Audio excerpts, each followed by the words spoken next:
Lindsay here, and today's episode is going to be all about how to keep your machine happy and healthy in 2015. So if you are tired of skipped stitches, jammed threads, and spending a majority of your time fixing your machine, then today's episode is for you. So sit back, relax, grab a cuppa. I've got mine here, and welcome to Sew to Grow.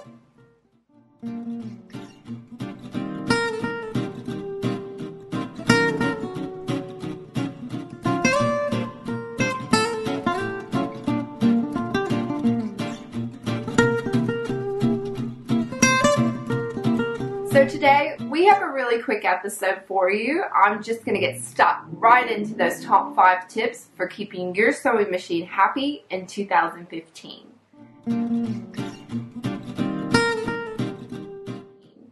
Tip number 1, use good quality thread in your machine.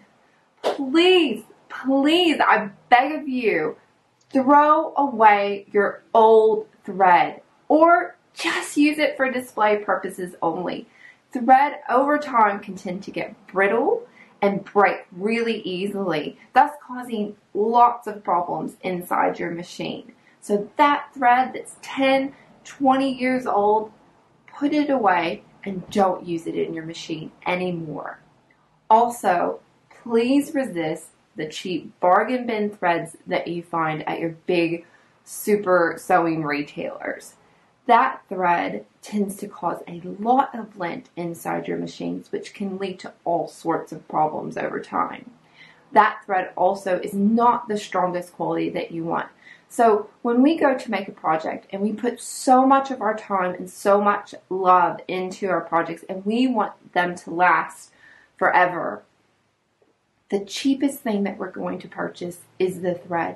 But it's what holds the whole project together. So just spend that little bit more to get a good brand, and your machine's going to thank you for it. Use good quality brands like Gutermann, Resant, Aerofil, Metler. Once you change and start using good thread, I think you'll see a huge difference in the way your machine performs.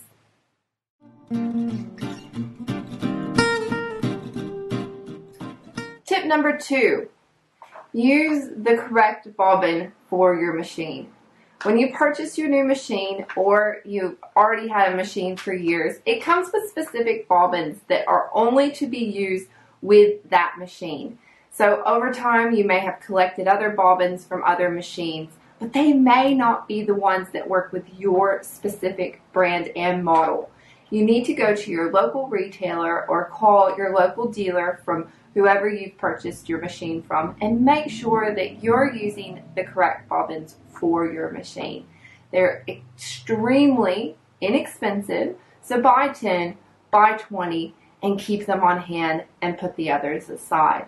Also, just an extra little tip, don't double wind colors onto your bobbin. So say you have blue, you need some pink, and you wind the pink on top of the blue. That is a huge no-no. What happens is that when you get done with the pink and you're about to switch over to the blue, your machine does not know that you've double wound colors onto the same bobbin. That can tend to lead to a huge jam and a huge bird's nest underneath your machine that you might not be able to repair, thus meaning you have to go get your machine repaired and spend hundreds of dollars.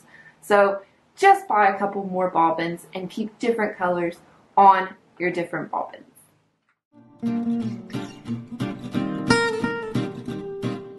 Tip number 3, get your sewing machine serviced. How long has it been?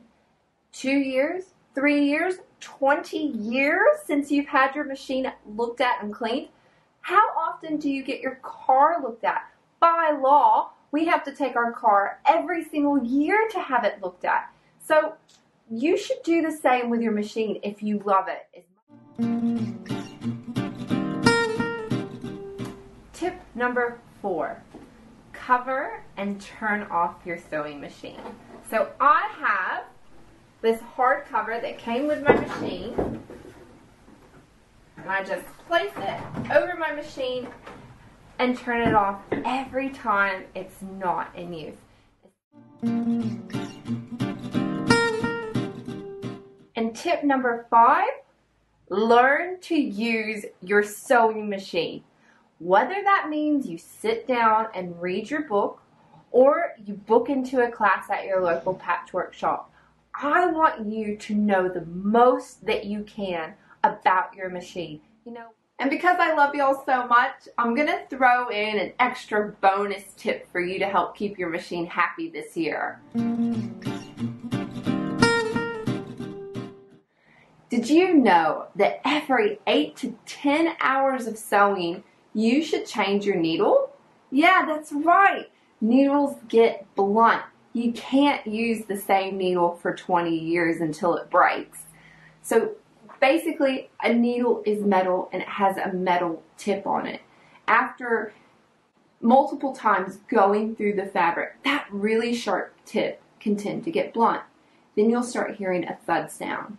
Now, if you ignore that sound and just keep sewing, you can break your needle, thus having sharp shards in your eyes, metal going everywhere, and all of that could have been avoided if you just changed your needle.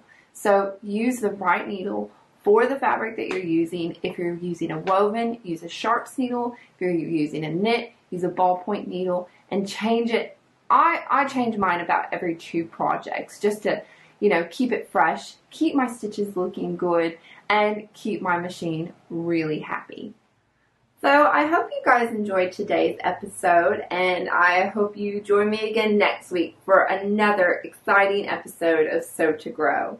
Before I leave you, I just want to take a moment to thank Sew Caroline for this gorgeous mug that I purchased. I love it so much, and I use it every single day. So thanks again, Caroline. I love my mug, and it definitely takes me to my happy place. So until next time, I hope you guys make a few changes to your machine so that your machine is happy and healthy for 2015. I'll see you next time. And hey, if you want to join me and have a chat, join me on Facebook at Sew to Grow. I'll see you next time. Bye.